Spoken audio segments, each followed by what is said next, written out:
আপনারা কি একটা ভালো লাভজনক চাষ করতে চান? হয়তো খালি জায়গা পড়ে আছে, কি করবেন ভেবে পাচ্ছেন না। আমি আজকে এমন একটা নার্সারির সন্ধান দেব বা একটা লাভজনক চাষের সন্ধান দেব, যেখান থেকে আপনি চাষবাস করে খুব একটা ভালো উপার্জনের রাস্তা দেখতে পাবেন। আমরা কিন্তু সঠিক চারার সন্ধান এবং সঠিক পরিচর্যা, চারাটা কীভাবে পরিচর্যা করতে হবে, রোপণ কীভাবে করতে হবে, কিভাবে তাকে পরিচর্যা করে বড় করতে হবে, তার জন্য সমস্ত টিপস আপনাদের আমরা শেয়ার করব। তার জন্য কিন্তু একটাই কন্ডিশান থাকবে, আপনাদের চ্যানেলটাকে সাবস্ক্রাইব এবং লাইক করে এবং অন্তত 2টো গ্রুপে আপনাদেরকে শেয়ার করে আসতে হবে। তাতেই আপনারা ডিসকাউন্ট খুব ভালো রকমের একটা ডিসকাউন্ট আপনারা পেয়ে যাবেন। এখান থেকে চারাও পাবেন, সমস্ত পরিচর্যার টিপসও আমরা দিয়ে দেব।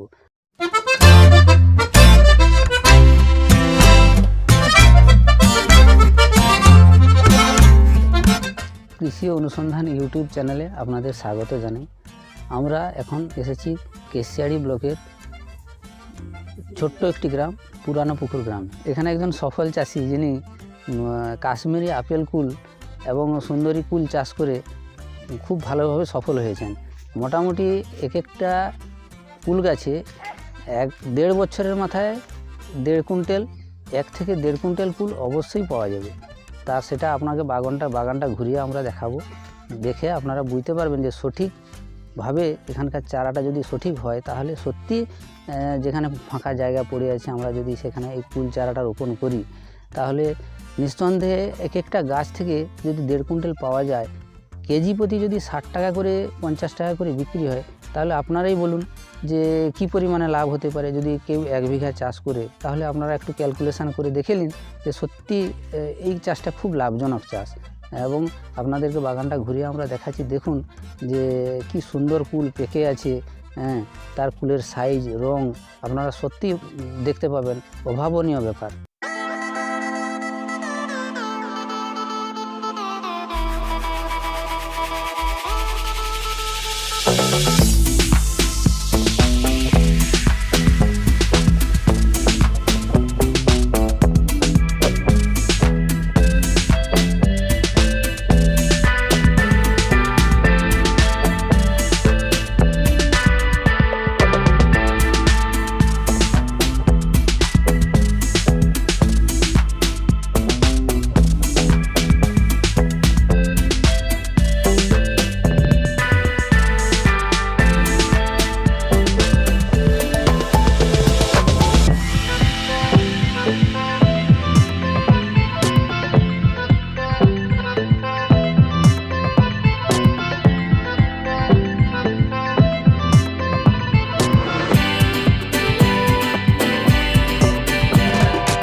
বন্ধুরা, কুলের সাইজ দেখুন কেমন সুন্দর কুল হয়েছে, সাইজ, তার কালার, খুব সুন্দর কুল দেখতে পাচ্ছেন তো। এটি এখানে কিন্তু খুব কম গাছই আছে, এর চেয়ে অনেক বেশি গাছ আছে বাগানে। আমি একটা জাস্ট ছোট্ট ভিউ দেখালাম আপনাদের, জিনিসটা বোঝার জন্য। আমরা কিন্তু এই যে বাগানটা দেখাচ্ছি, এতে মোটামুটি ধরুন 50-60 কিলো কয়েকটা গাছে তোলা অলরেডি হয়ে গেছে।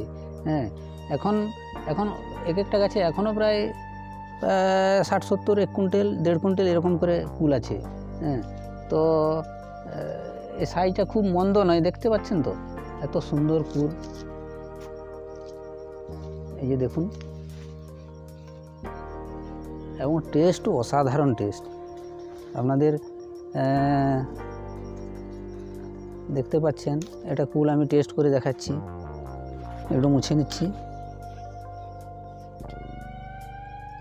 এই যে দেখুন কি সুন্দর, এটা ছোট্টটা দেখালাম, এটা পেকেছে, হারভেস্ট অলরেডি হয়ে গেছে, প্রায় 2 থেকে 3 বার হারভেস্ট হয়ে গেছে। 50 কিলো 30 কিলো এরকম করে হারভেস্ট 3 বার হয়ে গেছে। এখন নেহাতি এই যে বড় সাইজটা আছে, এটা একটু আর 2 দিন লাগবে এটা পাকতে। মোটামুটি এটা আমি আপনাদের টেস্ট করে দেখাচ্ছি। আজকে ডেট মোটামুটি আজকে 1 জানুয়ারি 2025। আজকের ডেটে আমি ভিডিওটা করে দেখাচ্ছি আপনাদের। এই সময় কুল পাকা শুরু হয়ে গেছে, 2 বার হারভেস্ট হয়ে গেছে, এখন চলতে থাকবে মোটামুটি। এখনও এক একটা গাছে প্রায় 50 কিলো 60 কিলো এরকম করে আছে, বড় গাছগুলোতে প্রায় 1.5 কুইন্টাল 2 কুইন্টাল করে আছে। এই গাছটার আনুমানিক বয়স প্রায় 1.5 বছর 18 মাস মতন হয়েছে। তো তাতে করে এই অবস্থায় এটা আরও যদি সামনের বছরে যেটাতে 1.5 কুইন্টাল হয়েছিল সেটাতে আরও বাড়বে, যেটাতে 50 কিলো হয়েছে সেটা ধরুন 1 কুইন্টাল হবেই হবে, একবারে বাঁধা ধরা কথা। আপনাদের একটা টেস্ট করে দেখাচ্ছি, অসাধারণ অসাধারণ। আপনাদেরকে তো আমি মানে খাওয়াতে পারবো না এখান থেকে, তো আপনারা দেখে অনুভব করে নিন কেমন হতে পারে টেস্ট।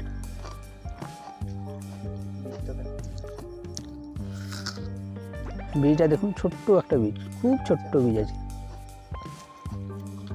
দেখছেন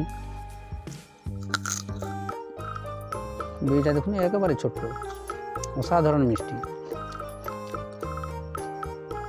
আপনার বাগান তো দেখলেন কি সুন্দর বাগান, ফলও সাইজ দেখলেন কত সুন্দর ফল হয়েছে।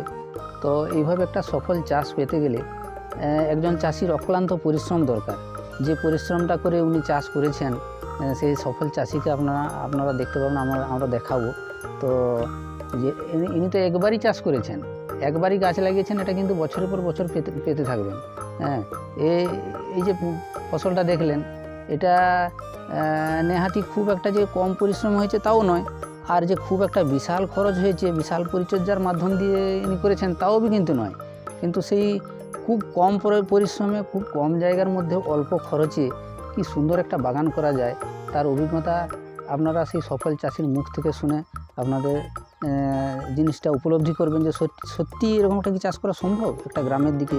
ধরুন আমাদের এটা মাটিটা যে খুব উন্নত মাটি তাও না, এখানকার গ্রামের মাটি বালি দোআঁশ মাটি। আসুন সে চাষির সঙ্গে আপনাদের পরিচয় করিয়ে দিই এবং সমস্ত বৃত্তান্ত আপনারা নিজের কানেই শুনবেন, চোখে দেখবেন।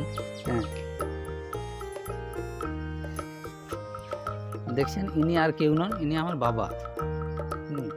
ইনি রাত 3টা থেকে 4টা থেকে উঠে অক্লান্ত পরিশ্রম করে এইভাবে সুন্দর একটা বাগান তৈরি করেছেন। আমি জাস্ট চারা গাছ কোথায় কি মিলবে সব কিছু এনে যাবতীয়টা জায়গাটাকে তৈরি করে দিয়েছি। উনি সমস্ত কিছু নিজের বুদ্ধিতে, নিজের মাথা খাটিয়ে এইভাবে চাষটা করেছেন।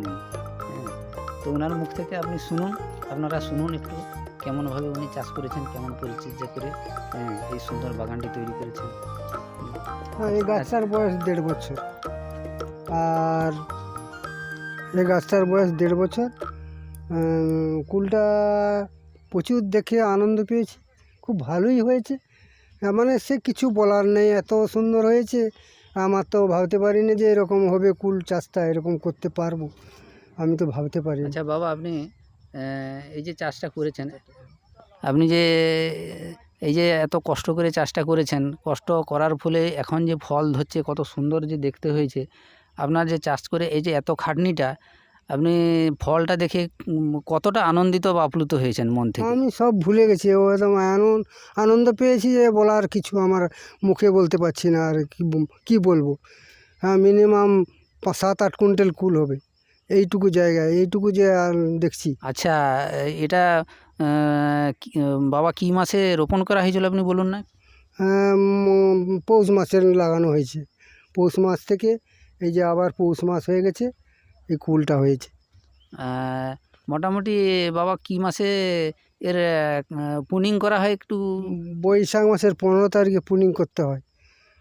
আচ্ছা, তারপরে পুনিং করার পরে তো যতদূর সম্ভব ইয়ে করতে হয় আপনার, চাপান সারের একটা ব্যবস্থা করতে হয়। সারের ব্যবস্থা করতে হয় বছরে, বর্ষার আগে আগে বর্ষার পরে। চাপানের সময় কি সার বেশি প্রয়োগ করেছিলেন বাবা? চাপানোর সময় ফসফেট, পটাশ, হালকা রাসায়নিক টুকটাক দিতে হবে, না হলে তো গাছটা ঠিক। আচ্ছা বাবা, এটা কি মাসে রোপণ করা হয়েছিল চারাটা, খেয়াল আছে আপনার? পৌষ মাসে। আচ্ছা, চারাটা কেমন যখন রোপণ করা হয় তখন চারার সাইজটা কেমন ছিল একটু হাতে দেখান? খড়ের মতন, এই যে একটু খড়ের মতন, এই জাস্ট এরকমটা হবে মনে হয়। এই খড়ের মতন, এই যে খড়ের মতন। আচ্ছা, এরকমটা চারাটা থেকে এত বড় যে গাছ বা 1 বছর 1.5 বছরের মধ্যে এত কুল হয়েছে বা এরকম মোটা হয়েছে, এটা সত্যি অভাবনীয়। আপনার কিভাবে পরিচর্যা করেছেন একটু বলে দিন। একে পরিচর্যা মানে লাগানোর পরে 1 মাসের মধ্যে একটু হালকা হালকা সার, ভার্মি পোস্ট, হাড় সার, প্রথম লাগানোর সময় খড় দিয়ে লাগানো হয়েছে, খড় গোবর সার দিয়ে লাগানো হয়েছে, তারপরে ভার্মি পোস্ট, তারপরে হাড় সার, এই আর রাসায়নিক সার, টুকটাক রাসায়নিক সার দিয়ে লাগানো হয়েছে। তবে আমি যতটুকু দেখেছি বাবাকে বেশিরভাগটা জৈব সার দিয়েই উনি গাছটার পরিচর্যা বেশি করেছেন, কারণ আমাদের বাড়িতেই ভার্মি কম্পোস্ট তৈরি হয়। হ্যাঁ, তার তৈরির সমস্ত যাবতীয় সরঞ্জামও উনি রেখেছেন, উনি সব নিজেই করেন বাবা। হ্যাঁ, তবে বন্ধুরা যাদের বাড়িতে ভার্মি কম্পোস্ট নাই বা গোবর সারের ব্যবহার করতে পারছেন না বা পাচ্ছেন না, আপনারা সরিষার খোল দিয়ে খুব আরামসে চাষ করতে পারেন, খুব ভালোভাবে চাষ হবে সরিষা পিডিয়া দিয়ে। আচ্ছা বাবা, ফুলটা মোটামুটি কুল গাছটাতে কখন কোন মাসে ফুলটা আসে? আষাঢ় শ্রাবণ মাসে আসে। আচ্ছা, ফুলটা আসার পরে কেমন পরিচর্যা নিতে হয়? ধরুন সে সময় তো রোগ পোকা বা মাছি বা সে পিঁপড়ে জাতীয় পোকার বেশ উপদ্রব দেখা যায়, সেই সময় সেই পোকাগুলোকে থেকে ফুলটাকে রক্ষা করার জন্য মোটামুটি কেমন কীটনাশক কি দিলে ভালো হয় বাবা বলুন? কীটনাশক দিতে হবে সুপার কিলার। আর ফুল আসার সময় সুপার কিলারটা না দেওয়াও ভালো। তো একটু ফাঙ্গাসের ওষুধ দিতে হবে যাতে ফুলটা না পড়ে যায়। সাপ বা ডাইথিয়াম 45 এই ওষুধটা দিতে হবে। ফাঙ্গাস জাতীয় এবং ছত্রাকনাশক কিছু হালকা ডোজের ওষুধ প্রয়োগ করাই ভালো। এই সময় ফুলের উপরে যদি কিছু কড়া ওষুধ দেওয়া যায় কীটনাশক, তাহলে কিন্তু ফুলটা খসে যাওয়ার ভয় থাকে, কারণ এ সময় তো ফুল আসে মানে কিছু মাছি পোকার এলে পরাগ সংযোগ হবে, তবে তো ফুলটা বেশি হবে। এই জন্য হালকা ডোজের দেওয়াটাই বেস্ট। এটা মোটামুটি বাবা তেমন ওষুধ দেন না, ওই যেটা না দিলে নয়, খুব হালকা ডোজের ওষুধ মারাটাই বেস্ট হবে আমার মনে হয়। দেখুন বন্ধুরা, পুনিং কী জিনিস, অ্যাকচুয়ালি পুনিংটা অনেকের মনে অনেক রকম ধারণা থাকে যে পুনিং সত্যিকারে পুনিং করলে গাছটা বাঁচবে। তো অ্যাকচুয়ালি পুনিং আমরা কেমন করি আপনাদেরকে সেটা দেখাচ্ছি। এই যে দেখছেন, ঠিক 2 ফুটের 2.5 ফুটের মাথায় আমরা গাছটাকে এখান থেকে পুরো কেটে দিই। হ্যাঁ, কেটে দিয়ে হালকা একটা ফাঙ্গাসের ওষুধ উপরে লাগিয়ে দিই, যাতে করে না পচন ধরে আর কি। ফাঙ্গাস বা সাপ জাতীয় ফাঙ্গাস দিয়ে দিলে হবে, দিয়ে লাগিয়ে দিলে আপনারা ভাবছেন যে তাহলে এখান থেকে কেটে দিলে গাছটা বাঁচবে। তো কোনো চিন্তা করার কোনো প্রয়োজন নেই বন্ধুরা, এটা আমরা একবার পুনিং করা হয়ে গেছে, তারপরে এই সুন্দরভাবে এরকম একটা গাছ বেরিয়েছে। হ্যাঁ, দিয়ে শাখা পোশাখা মেলে তার অটোমেটিক সিস্টেমে হয়ে যাবে। ঠিক বৈশাখ মাসের 15 পর এটাকে পুনিং করার নিয়ম। হ্যাঁ, এইভাবে সুন্দরভাবে পুনিং করে দিলে গাছ কোনো সমস্যাই হবে না। আমরা ঠিক একটু বেশি উপরে কাটা হয়ে গেছে, পুনিংটা করা ঠিক 2 ফুট 2.5 ফুটের মাথায় এরকম জায়গায় কাটলেও হবে। এই যে দেখুন, একবার পুনিং করার পরে 1টা 2টো 3টা 4টা 5টা 6টা এইভাবে শাখা পোশাখা বেরিয়ে অনেক বড় হয়ে যাবে। এটা জাস্ট 1.5 বছর হয়নি গাছটা, এই 14 মাস মতন বয়স হলো গাছটার, ঠিক আছে। এটা এরপরে যখন পুনিং করা হবে, এখান থেকে কাটা হবে, তখন গাছটা এই মোটা হয়ে যাবে। এবং এখানে এখন যদি 1 2 3 4 5 6টা, সেখান থেকে কমপক্ষে 20টা 25টা ডালা বেরাবে। এবং যা ফল হয়েছে তার কমপক্ষে 1.5 থেকে 2 গুণ বেশি ফল হবে। বন্ধুরা, কুল যে ধরেছে, কুলের এই যে এমন ভার, সরু সরু ডালা দেখতেই পাচ্ছেন। এত সরু ডালাতে যদি আমি এইভাবে মাচা না করি, তাহলে কিন্তু একটাও ডালা সোজা থাকবে না, সবগুলো ভেঙে মাটিতে পড়ে যাবে। এত কুলের ভার এত ধরেছে, যার জন্য এইভাবে মাচা করে কুলের গাছটাকে রাখতে হয়েছে। তো তার সঙ্গে এই যে দেখছেন, এই যে নেট দেওয়া হয়েছে। তার মানেটা কি দাঁড়ালো, এখানে যত রকম পাখি সব এসে খেয়ে যাবে। তবে ফাঁকা নেট দেওয়া হয়েছে, ছোট পাখিগুলো এসে খাবে, হ্যাঁ, যাতে অতিরিক্তটা পুরোটা খেয়ে না শেষ করে দিতে পারে। ওই জন্য মোটামুটি একটা হালকা নেট দিয়েও রাখা হয়েছে। আর এইভাবে কিন্তু আপনাদের মাচা করতেই হবে কুল চাষ করতে গেলে, না হলে কিন্তু কুলটা রাখতে পারবেন না। দেখতেই পাচ্ছেন প্রত্যেকটাতে মাচা সুন্দর করে, পুরোটা বাগান একবারে বড় বড় মাচা করে রাখা হয়ে আছে। বন্ধুরা দেখলেন, বাগান তো দেখলেন, ঘুরে দেখালাম, এবং পুরোটা ভিডিও দেখার জন্য আপনাদের অনেক অসংখ্য ধন্যবাদ। আপনারা সঠিক চারা এই বাগানের যে যেমন কুল হয়েছে, সেরকম কুল ফলাতে হলে, সঠিক চারা পেতে গেলে অবশ্যই আমাদের সঙ্গে যোগাযোগ করবেন।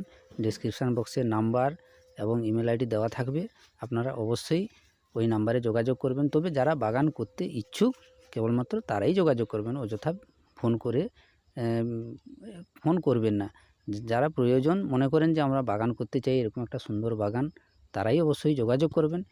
আর এর পরের ভিডিওতে, আমরা তো এটা প্রথম দেখালাম কুলের, এর পরের ভিডিওতে আমাদের থাই পিঙ্ক কাঁঠালের বাগান আছে, এবং হিউজ পরিমাণে ধরছে, এবং তার কিভাবে বাগান পরিচর্যা করতে হয়, কেমনভাবে ফলন হচ্ছে, এবং খুব দারুণ লাভজনক একটা চাষ পিঙ্ক কাঁঠালের চাষ। হ্যাঁ, থাই পিঙ্ক 12 মাসের পিঙ্ক কাঁঠালের চাষ। ওই বাগানে মিনিমাম এখন এই মুহূর্তে প্রায় 4-5 কুইন্টাল ধরেই আছে। এখন আজকে আমি জানুয়ারি মাসের 2025 সালের জানুয়ারি মাসের 1 তারিখ আমি কথা বলছি, আপনাদের খুব সদ্য আমি ভিডিওটা দেখাবো। যারা চাষবাসের সঙ্গে যুক্ত আছেন, তারা আমাদের সঙ্গেও যুক্ত আছেন। আমরা চাই আপনারা যারা চাষে উদ্যোগী, অবশ্যই আমাদের সঙ্গে যোগাযোগ করুন, খুব সুন্দর এইভাবে বাগান করুন, আনন্দে মেতে থাকুন। আমরা আপনাদের সুস্থতা কামনা করি। আমরা আর ভিডিওটাকে দীর্ঘায়িত না করে আপনাদের এভাবে ছোট্ট একটা ভিডিও করে, কিছু শিক্ষামূলক ভিডিও, যাতে আপনারাও চাষবাস করে উপকৃত হন। আর বেশি দীর্ঘায়িত না করে আপনাদের সুস্থতা কামনা করে আর ভিডিওটা এখানেই শেষ করছি। আপনারা পুরোটা ভিডিও দেখার জন্য অসংখ্য ধন্যবাদ। ভাই বন্ধুরা, আমার বাবা আপনাদের ধন্যবাদ জানাচ্ছেন। এই যে আজকে যে ভিডিওটা দেখলেন, আমার অসংখ্য ধন্যবাদ। ভালো থাকুন, সুস্থ থাকুন, আমাদের যেন সবাইকে আপনাদের ধন্যবাদ। আর ক্যামেরায় আমার ভাই আছেন। হ্যালো, ভিডিওটা দেখলেন, সবাই একটু সাবস্ক্রাইব করবেন, আর একটু সাপোর্ট দেখাবেন। এরকম অসংখ্য ভিডিও আনবো, অনেক শিক্ষামূলক ভিডিও আনবো। আমরা একটা ছোট্ট প্রয়াস করলাম, শুরুয়াত এভাবেই হয়। তো ক্যামেরার সামনে কথা বলতে যেরকমটা হয় আর কি, এটা ব্লুপার্সে আমি একটু আপলোড করে দেব। আর মোটামুটি আমার আশা করি আমার যতজন ভিউয়ার্স আছেন সবাই এসে এই চ্যানেলে একটু সাবস্ক্রাইব করে দেবেন, আর সবাই একটু সাপোর্ট করবেন। এটা আমার দাদা, তো পিসেমশাই। তো এই বাগানটা যিনি করেছেন, অনেক কষ্ট করে করেছেন, এমনি নয় কিন্তু অনেক কষ্ট করে করেছেন। সত্যি কথা, কষ্ট হয়েছে অনেক। আর এনার যে প্রত্যেকটা টেকনিক, ও কোনো চাষি বা অন্য কোনো কারুর কাছ থেকে শেখা নয়, প্রত্যেকটা কিন্তু নিজস্ব টেকনিক। ওই জন্যই ভিডিওটা আপলোড করছি, সমস্ত নিজস্ব টেকনিক। উনি যা বলবেন বা যেভাবে করেছেন, যেভাবে বলবেন, সেভাবে যদি আপনারা শিখে যান, তাহলে কিন্তু অনেক ভালো কিছু শিখতে পারবেন। তো এই জন্যই আমরা এই ছোট্ট প্রয়াসটা করছি, যাতে সবাইকে চাষবাস নিয়ে একটা ভালো কিছু তুলে ধরতে পারি আর কি। তো ধন্যবাদ সবাইকে, ভালো থাকুন, সুস্থ থাকুন, টাটা, বাই বাই।